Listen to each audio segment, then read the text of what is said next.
First of all, I think, I want to say that on the day I got married, I never thought I would end up being divorced. Never. What really happened behind the closed doors of one of the world's most powerful marriages?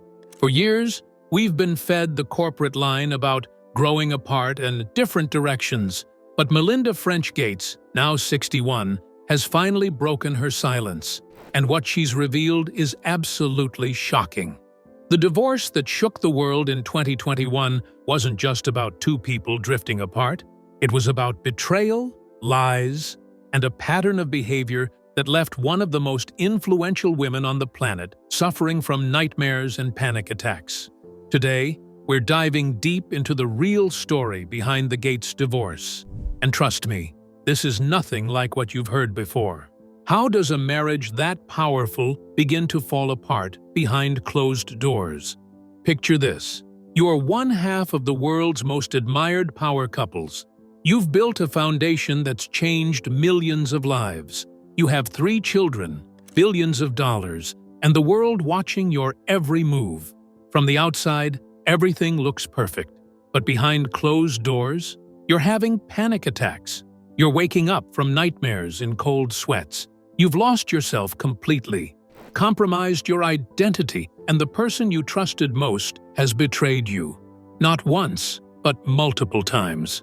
This was Melinda Gates's reality, and for 27 years, she kept quiet. She played the role.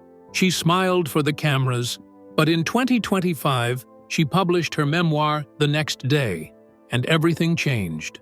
The facade crumbled, and the truth? It's darker than anyone imagined. So how did Melinda Gates end up in this situation in the first place? The beginning.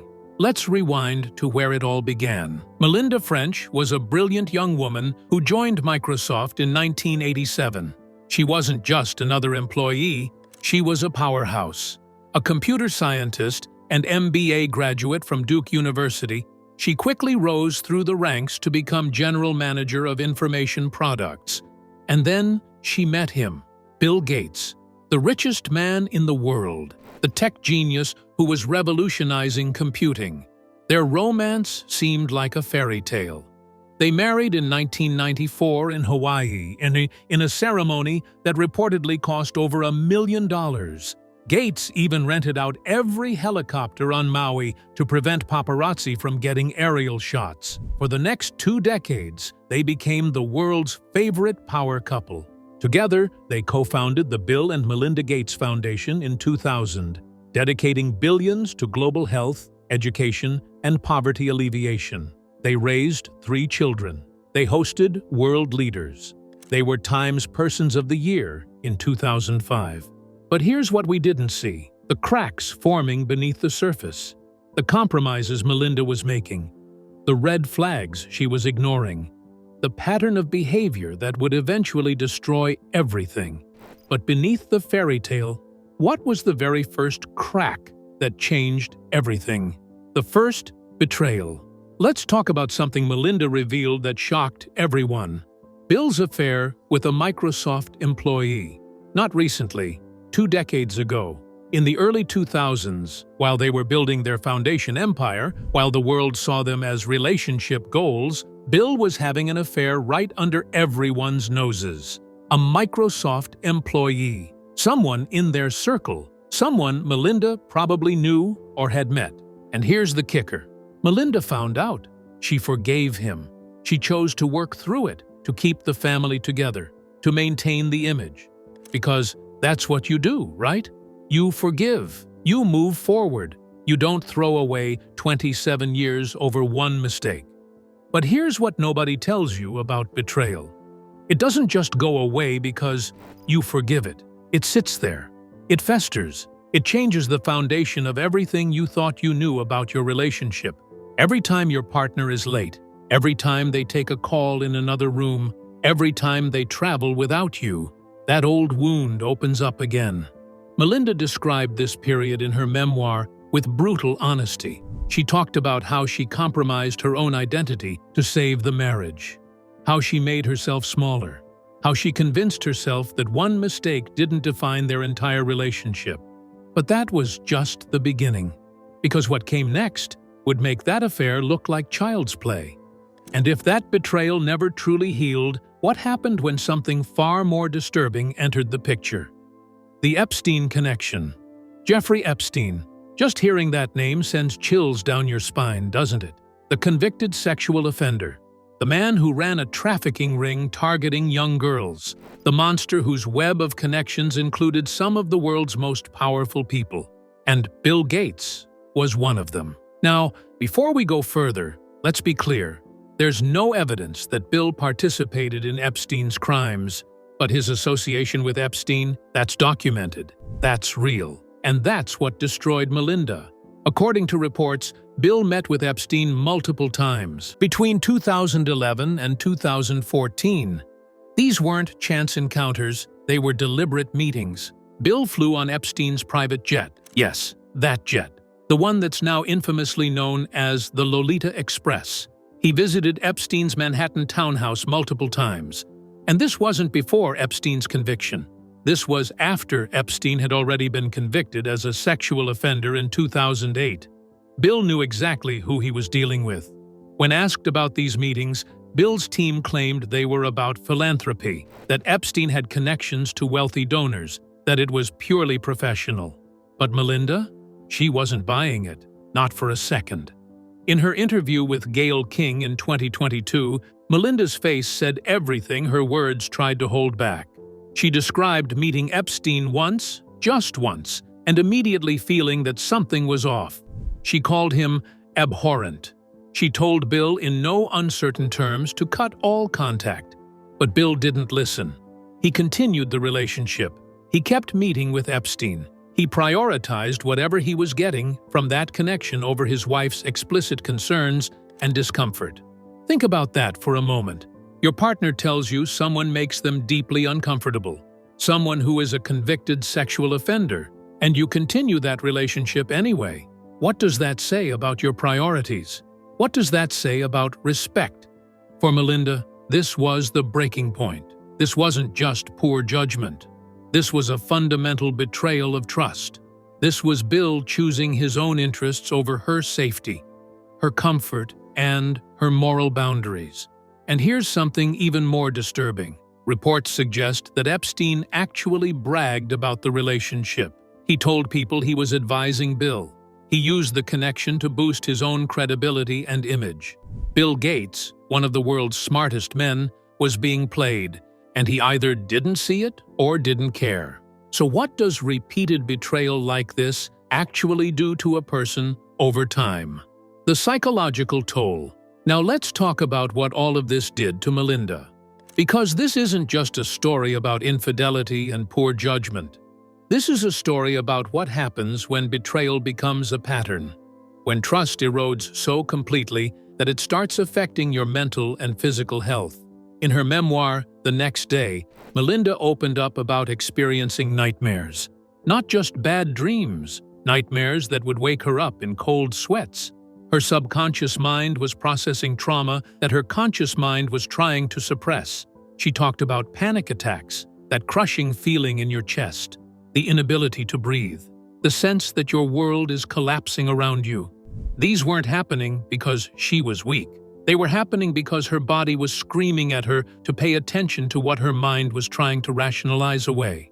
Melinda described how she had compromised her own identity in the marriage. Think about what that means. This is a woman who was a Microsoft executive in her own right, who co-founded and helped run one of the world's largest charitable foundations, who had degrees from Duke University, who was brilliant, accomplished, and powerful.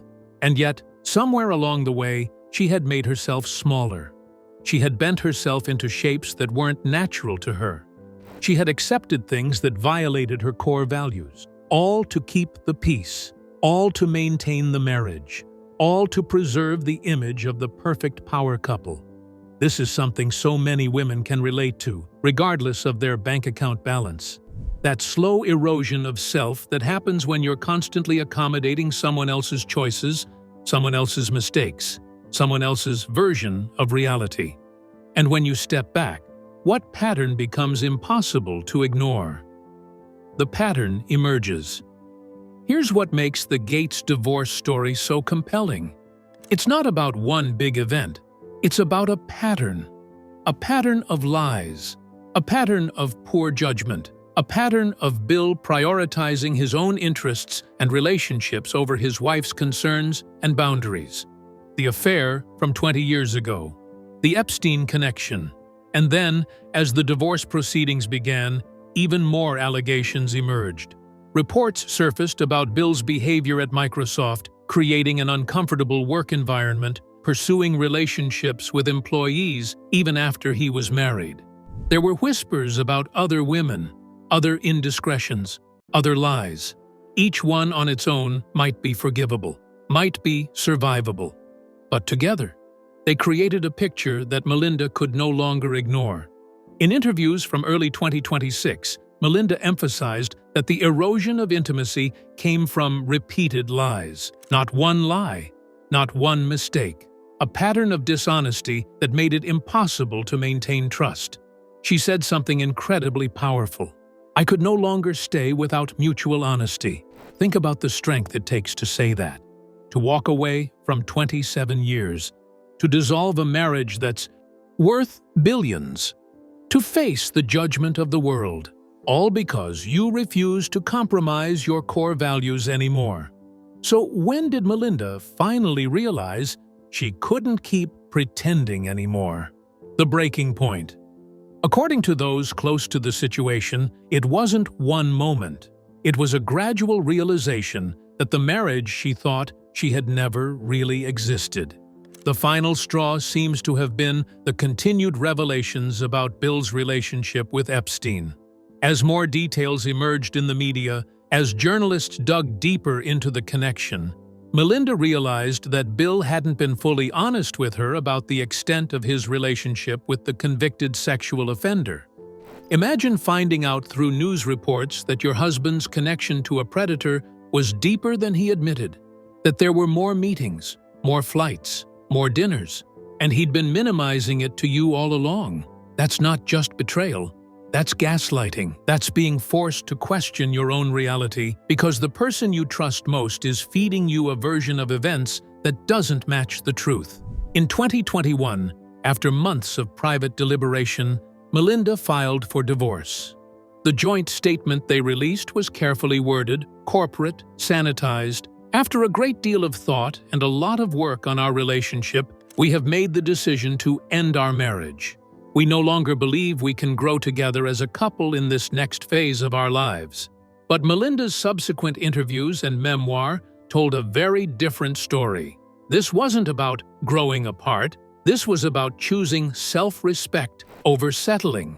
This was about refusing to spend the rest of her life with someone who repeatedly violated her trust. And once Melinda began telling her truth, how did Bill Gates respond? Bill's response.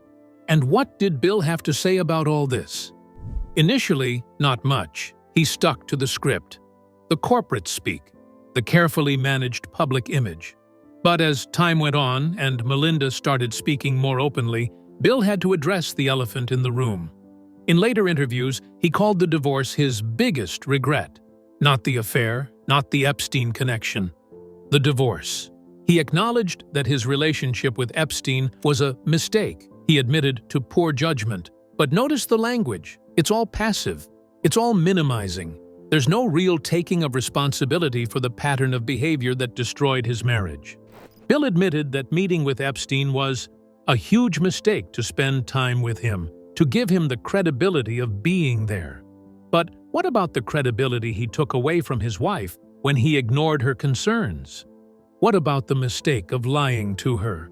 What about the pattern of behavior that existed long before Epstein entered the picture?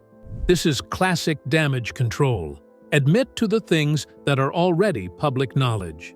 Express regret. But don't dive too deep into the systemic issues that created the problem in the first place. Meanwhile, Melinda was doing the opposite. She was going deep. She was being vulnerable. She was telling the truth about the psychological toll, about the panic attacks and nightmares, about losing herself in the marriage. The contrast couldn't be more stark. But beyond the regret and public statements, what did this divorce actually cost? The settlement. let's talk money for a minute, because in a divorce involving one of the world's richest men, the financial settlement was always going to be massive. While the exact terms of the divorce settlement remain private, we know it involved tens of billions of dollars. Melinda received billions in stock transfers from Bill's investment vehicle, Cascade Investment. She became one of the world's richest women in her own right overnight. But here's what's interesting. Melinda didn't fight for every penny. She didn't try to take Bill to the cleaners. The divorce, while massive in scale, was relatively amicable in process. They worked out custody arrangements for their youngest daughter, who was still a minor. They agreed to continue co-chairing the Gates Foundation for a trial period. This suggests that, despite everything, there was still some level of mutual respect. Or maybe it suggests that Melinda just wanted out, that she valued her peace and freedom more than fighting for maximum financial gain. The settlement also included provisions about the foundation. They agreed to work together for 2 years, after which Melinda could step down if she chose to, with a substantial financial settlement from Bill to continue her philanthropic work independently. It was all very civilized, very controlled, very different from the messy, emotional reality that Melinda later described in her memoir. So after walking away from a billion-dollar marriage, what did Melinda's life look like next? Life after divorce. So where is Melinda now? At 61, she's not just surviving, she's thriving. And that's perhaps the most powerful part of this story. She dropped Gates from her name, reclaiming her maiden name French. She's now Melinda French Gates, and that choice is significant. It's about reclaiming identity, about not being defined solely by her marriage to one of the world's richest men. She's thrown herself into her philanthropic work with renewed energy. She launched Pivotal Ventures, her own investment company focused on advancing social progress in the United States. She's funding organizations that work on gender equality, caregiving, and other issues close to her heart. She's written her memoir, sharing her truth with the world. That takes courage, to open yourself up like that, to let people see your pain, to admit to the panic attacks and nightmares, to talk about losing yourself in a marriage. She's also found love again.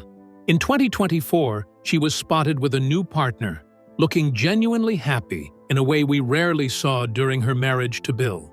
There's a lightness to her now, a freedom, and perhaps most importantly, she's become a voice for women who've experienced similar betrayals, who've compromised themselves in relationships, who've ignored red flags because they wanted to believe in the fairy tale.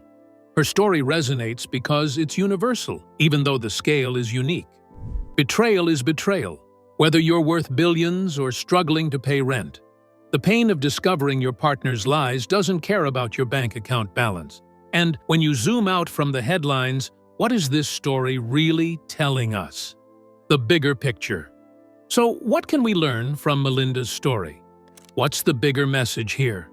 First, that trust is the foundation of any relationship.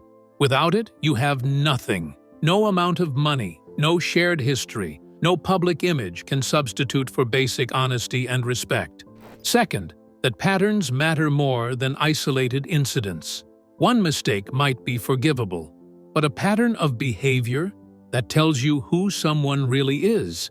And Melinda finally listened to that message. Third, that it's never too late to choose yourself. Melinda was 57 when she filed for divorce. She'd been married for 27 years. She could have stayed for the sake of convenience, for the foundation, for the public image. But she chose herself instead. She chose her peace over her past. Fourth, that powerful men often face different standards than everyone else. Bill's connection to Epstein should have been a bigger scandal than it was. His pattern of inappropriate workplace behavior should have had more consequences, but money and power create insulation from accountability. And finally, that your mental and physical health will tell you the truth, even when your mind is trying to rationalize. The nightmares, the panic attacks, these weren't signs of weakness. They were signs that Melinda's body was rejecting a situation her mind was trying to accept. At 61, Melinda French Gates has finally told her truth. Not the sanitized corporate version, not the "we grew apart" narrative. The real story of betrayal, lies, poor judgment, and a pattern of behavior that eroded trust completely. She spent 27 years in a marriage that cost her identity, her peace of mind, and years of her life. But she's reclaimed all of it now, and her message to others is clear. It's never too late to choose yourself. The Gates divorce wasn't about one affair or one controversial friendship. It was about a woman finally saying enough to a pattern of betrayal and reclaiming her life. And honestly, that's more powerful than any amount of money could ever be. If this story changed how you see things, hit like, leave a comment, and subscribe for more deep dives like this. And share it, because the real stories are always bigger than the headlines.